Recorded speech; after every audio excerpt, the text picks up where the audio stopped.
December 12ஆம் தேதி பரணி தீபம் நாள் காலையில் 6:20க்கு ஆரம்பித்து மறுநாள் காலையில் 6:50க்கு முடியுது.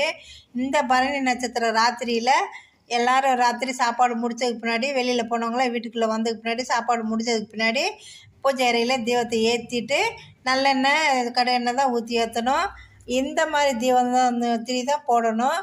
போட்டு தீபம் ஏற்றி பூஜை பண்ணிவிட்டு எல்லாரையும் தொட்டு கும்பிட சொல்லிவிட்டு ஒரு சின்ன வாழை இலையும் இந்த தீபத்தையும் வெளியில் கொண்டு தெக்க வாத்து இந்த மூஞ்சி எரியிற தீபத்தை தெக்க வாத்து வச்சுட்டு அப்படியே யமதர்மன்கிட்ட வேண்டிக்கிட்டு என் வீட்டையும் சுபிட்சமாக வச்சுக்கோ, கடாட்சமாக வச்சுக்கோ, எந்த வித கஷ்டமும் வரக்கூடாது, அக்கால மிருத்தி எதுவும் வராமல் பார்த்துக்கோ அப்படின்னு சொல்லி வேண்டிக்கிட்டு வீட்டுக்குள்ளே வந்து கதவை முடிக்கிறணும். நம்ம தெய்வத்தை நம்ம பார்க்கக்கூடாது, வெளியாளுங்க பார்க்கலாம்.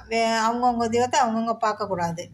அந்த மாதிரி கும்பிட்டுட்டு இந்த ஒரு தீபம் தான் தெற்க பார்த்து போடுற தீபம். மீதி எந்த தீபம் தெற்க பார்த்து போடக்கூடாது. தெற்க பார்த்து